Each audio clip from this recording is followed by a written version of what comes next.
Welcome to the deep dive. Today we're really digging into a hidden gem, a fascinating watch that perfectly blends classic innovation with, contemporary style.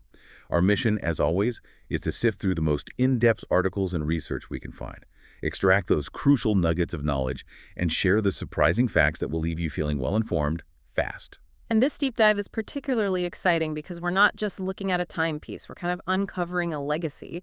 It's a brand that, while, certainly recognized by serious collectors, holds this really rich history of chronograph innovation that's largely undiscovered by a wider audience. It's truly a journey into a heritage that honestly deserves much more attention. Okay, let's unpack this hidden history then. Our story begins with Eberhard & Co., a name that, despite its incredible contributions, often flies under the radar a bit. Founded by Georges Eberhard back in 1887 in La Chaux-de-Fonds, Switzerland, a hub of watchmaking. This brand wasted no time making its mark. By as early as 1919, they were already renowned for creating innovative and technically advanced chronographs.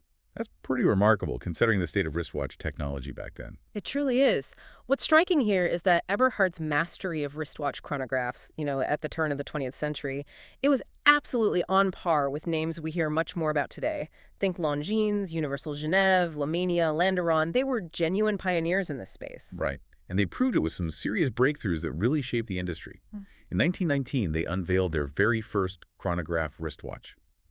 And this wasn't just a chronograph. It was considered the most advanced single-pusher chronograph of its day. Think about that.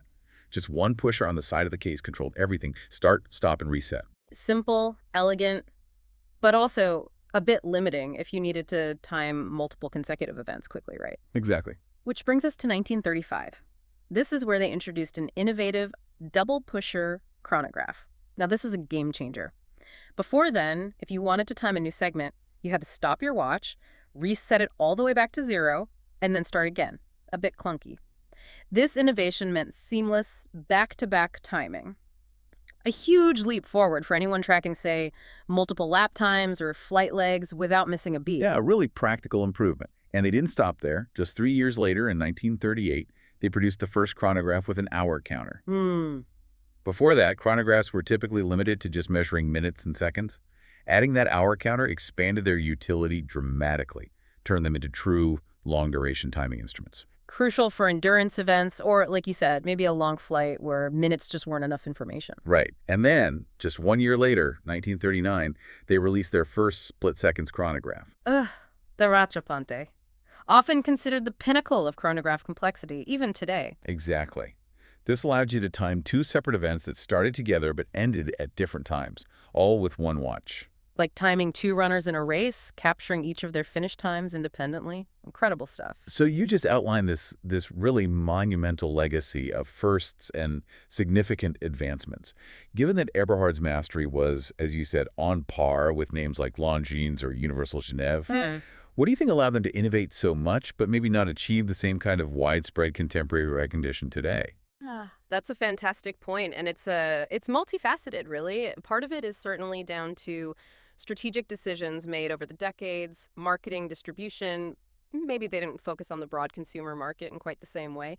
But it also speaks to the sheer volume of innovation happening in Switzerland back then. I mean, it was just an explosion of creativity. Some incredible brands just, didn't quite get the same spotlight in later years, often through no fault of their own design or quality. It's part of what makes rediscovering them now so rewarding, almost like finding a lost manuscript. Absolutely. And that's precisely the story we're diving into with this Chronograph 1887 collection. Sure. It's not just a new watch. It's Eberhard & Co.'s deliberate move to say, hey, look at our incredible, often overlooked chronograph history.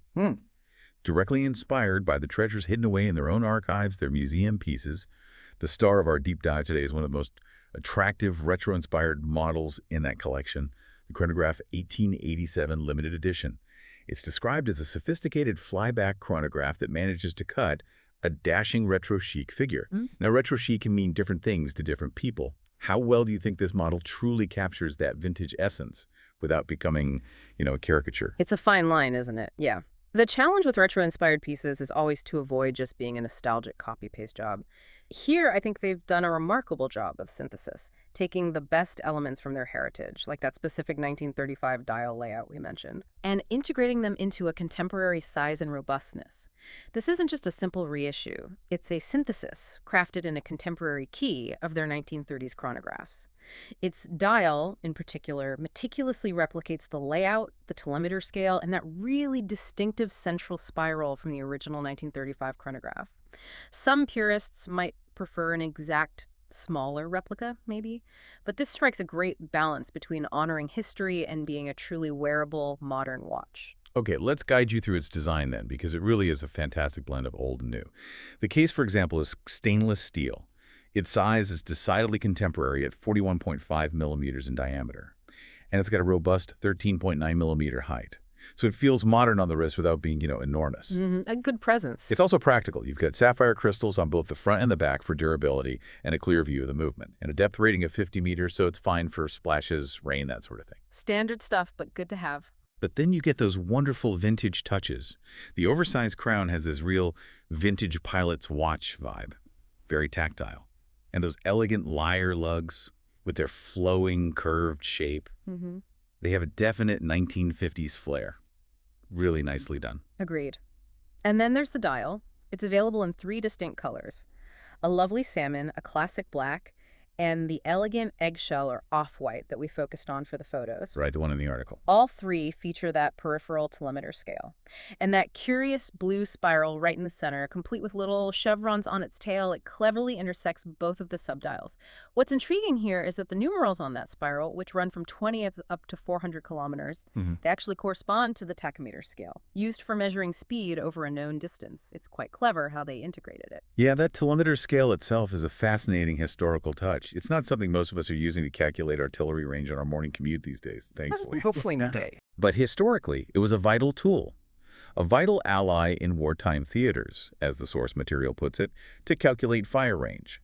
It's a subtle reminder of the watch's serious, practical roots, expressed here in precise 15th of a second readings. And the central area of the dial has that classic bicompax layout. That's the 2 subdials you see. One for the 30-minute elapsed times over at 3 o'clock, and another for the running seconds at 9 o'clock.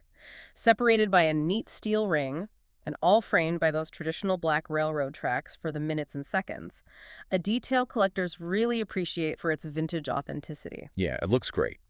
For the hour markers, you'll find simple, elegant applied indices on the eggshell and the semi-matte black dials, while the salmon, or bronze-toned dial, features classic Arabic numerals at 12 and 6 o'clock. Gives it a slightly different feel. And those syringe-style hour and minute hands, often seen on vintage pilot watches. They were chosen specifically for their legibility, for precise readings at a glance. Okay, so we've talked about the history, the pioneering spirit, the classic look. But as with any great timepiece, the real magic, the true ingenuity, often lies beneath the surface, right? Absolutely. For this watch, it gets particularly exciting when we talk about the flyback complication. Can you break down what that is and why it's so significant here? Yeah, definitely. The flyback complication actually originated back in the 1930s, and it was specifically developed with pilots in mind. It allowed them to make rapid, successive time measurements during missions without needing to perform multiple steps. Fiddling with pushers in a cockpit isn't ideal. Right. Imagine needing to time a specific leg of a flight, maybe navigating by time and speed, and then immediately needing to time the next leg without losing even a second in between. That's exactly what the flyback enables. Pure efficiency. So how does it actually work on this watch? Okay. Its operation is unique and incredibly efficient. You use the rectangular pusher that sits above the crown to start and stop the chronograph. Pretty standard. Now, if the chronograph is stopped, the pusher that's built coaxially into the crown, the one right in the middle that's used to reset it to 0. Okay. However, and this is the key part, if the chronograph is already running, pressing that same pusher inside the crown activates the flyback function. The central chronograph hand instantly snaps back to 0 and immediately starts timing again. All in one push. Wow, seamless. Exactly. For pilots needing quick, successive timings, that was absolutely invaluable. Saved crucial seconds and reduced workload. Very cool. Moving on to the movement itself, the engine driving all this. Mhm. This piece is powered by the manual winding EB280 caliber. Tell us about that. Right, this is where you see some serious technical sophistication again. This movement was developed in collaboration with manufacturer AMT. You should think of them as the high-end specialist division of Sellita. They're known for their precision work and handling complex calibers. It uses a Sellita AMT 4100 base, which is already a solid foundation. But what's crucial is that it controls the flyback chronograph function using a column wheel. Now, for watch connoisseurs, this is a real hallmark of quality in a chronograph. Why is that? It's a more complex, more labor-intensive design compared to the simpler cam lever mechanisms you find in many chronographs. The result is generally a smoother, more precise, and more satisfying feel when you operate the pushers. It just feels higher quality. Got it. And it's also been extensively modified by Eberhard and AMT, including a special lever system that allows that chronograph reset pusher to be displaced coaxially with the crown. That arrangement isn't standard on the base movement. It's a bespoke touch. Interesting. Another custom detail is that shield-shaped bridge you can see through the case back, beautifully decorated with Côte de Genève stripes. And what's fascinating here, speaking of that shield, Eberhard actually registered its shield logo as a poinçon de maître, or a maker's mark, way, way back in 1892. 1892. Wow. Yeah, it just underlines the depth of history here. This is a brand with deep roots in quality manufacturing and authenticity. Definitely adds to the story. What about its performance specs? Pretty solid. It operates at a frequency of 28,800 vibrations per hour, or 4 hertz. That's a high beat rate, which contributes to greater accuracy. It boasts a robust 62-hour power reserve. So, you can take it off Friday night and it'll likely still be running come Monday morning. Handy for a manual wing. Very. And it's further protected by an Inca Block anti-shock device, pretty essential for durability, especially in a watch with vintage inspiration. Plus, an anti-magnetic Nivaflex mainspring for consistent timekeeping, and it features hacking seconds. Meaning the second hand stops when you pull the crown out. Exactly, allowing you to set the time precisely, right down to the second. All good modern features packed into this heritage-rich caliber. Great stuff. Okay, for those interested in potentially acquiring one of these beauties, the 3 Chronographe 1887 references are paired with elegant alligator leather straps and classic steel pin buckles. Looks very sharp. But you'll probably have to act relatively fast.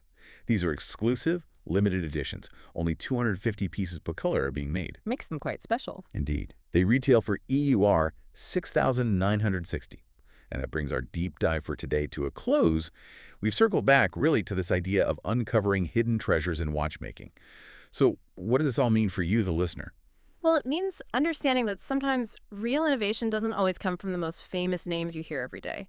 And sometimes the best stories, the most impactful breakthroughs, are just waiting there to be rediscovered by those willing to look a little deeper. Indeed. And maybe a final thought to consider. When you encounter a product like this, one that so seamlessly blends historical design DNA with genuinely contemporary functionality, what does that tell you about the enduring power of classic ideas? And maybe, how does it reshape your understanding of what modern truly means in a timeless craft like watchmaking? Something to perhaps mull over the next time you glance at your wrist, or maybe look for the untold stories behind the other objects in your life.